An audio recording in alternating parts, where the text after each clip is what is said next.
दिनै गोथार ईद-उल आजहा आसामनि रायजोफोरनिसिम ईद-उल आजहानि हामलायथि जासिबाय बिटिसिनि इएम बेगम आखतार आहमेदा। लोगोसे इउसिसिखौ लानानैबो आबुङै मदद फोरमायदों बेगम आखतार आहमेदा। इउसिसिखौ लानानै मुसलमानफोरा जेबो जेंना जाया होननानै फोरमायबाय इएम बेगम आखतार आहमेदा। आरो ईद-उल आजहानि कुर्बानिखौ लानानै गिबि मन्थ्रिया हिमन्त बिश्व शर्माजों लोगोसे गोबां दोलो आफादा खावलायनायखौ गनायना लादों होननानैबो बिबुंथि बेगम आखतारानि। लोगोसे इउसिसिखौ लानानैबो आबुङै मदद फोरमायदों बेगम आखतार आहमेदा। পবিত্র ঈদ-উল আজহা আমাৰ হাদিছত আছে যে তুমি যিখন দেশত থাকিবা সেই দেশৰ সংবিধান মানি পেলাই চলিবা। গতিকে আজি এইবাৰ আমাৰ পবিত্ৰ যিটো ঈদ-উল আজহা ইয়াৰ কুৰবানীক লৈ পেলাই আমাৰ অসমৰ মুখ্যমন্ত্ৰী মাননীয় হিমন্ত বিশ্ব শৰ্মা ছাৰ বিভিন্ন দল সংগঠনে যেনেকুৱাকৈ কুৰবানীৰ প্ৰতি এটা আহ্বান জনাইছিলে আমাৰ মানুহে সেই আহ্বানক তেওঁলোকে শিৰ নত কৰি পেলাই মানি লৈছে। আৰু এইটো মই কালিও এটা চেনেলক মই কৈছোঁ যে যেতিয়া কুৰবানী আমাৰ মানে প্ৰচলিত হৈছিলে তেতিয়া গৰু নাছিল, তেতিয়া উট দুম্বা ভেড়া এইবিলাকেই কুৰবানী কৰিছিলে। কুৰবানীটো মনৰ কথা, আত্মাৰ কথা আৰু পৰম দয়াময় মহান ৰাব্বুল আলমিনে কবুল কৰিবনে নাই তাৰ ওপৰতো কথা আছে।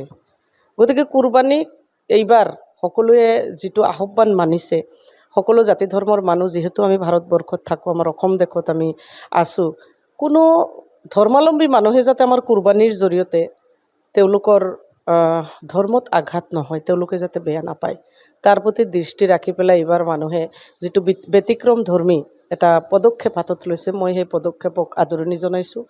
আৰু সকলোৱে খুব শান্তি সম্প্ৰীতি বজাই ৰাখি পেলাই কুৰবানী কৰিলে আমাৰ সমন্বয়, আমাৰ অসম, আমাৰ ভাৰতবৰ্ষ। ইতিহাস সদায় সলনি হৈ আহিছে, যুগৰ লগত ইতিহাসৰ সলনি হোৱাটো দৰকাৰ, প্ৰয়োজন।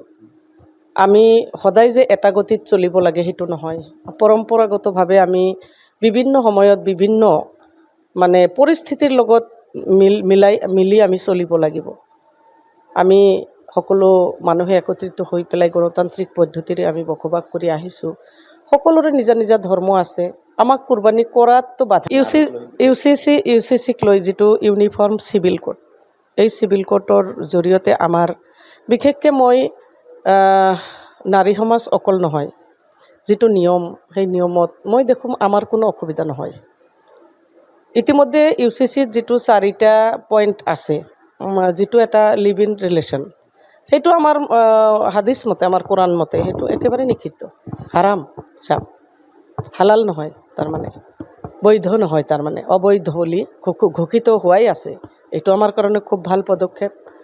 আৰু যিটো বহুবিবাহ, আমি জানো আমি নাৰী, এজন নাৰীৰ গিৰিয়েকে যেতিয়া তেওঁক থৈ পেলাই বিয়া পাতে, দ্বিতীয় বিয়া পাতে, সেই নাৰীজনৰ সমাজত মই বহুত দেখি পেলাই আহিছোঁ কিমান তেওঁলোকৰ যে মানে আলাই আথানি অৱস্থা হয়।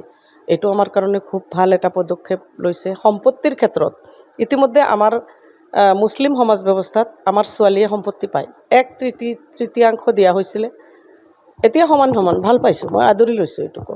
ঠিক তেনেকুৱাকৈ বিভিন্ন যিখিনি মানে নাৰী সমাজৰ কাৰণেও যিবিলাক পইণ্টছ আছে, এইটো একেবাৰেই আদৰণীয়, আমাৰ কাৰণে একেবাৰেই কোনো অসুবিধা নহয়।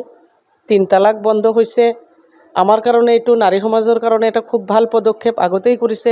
বাল্য বিবাহ বন্ধ কৰিছে, আমাৰ কাৰণে ভাল পদক্ষেপ।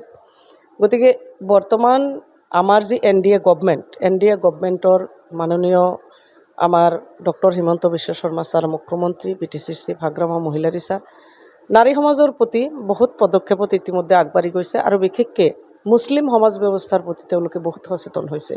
বিৰোধ কৰা মানুহ থাকে, কিছুমান মানুহ থাকে তেওঁলোকৰ কামেই বিৰোধ কৰা, তেওঁলোকৰ গঠনমূলক কোনো চিন্তা নাই।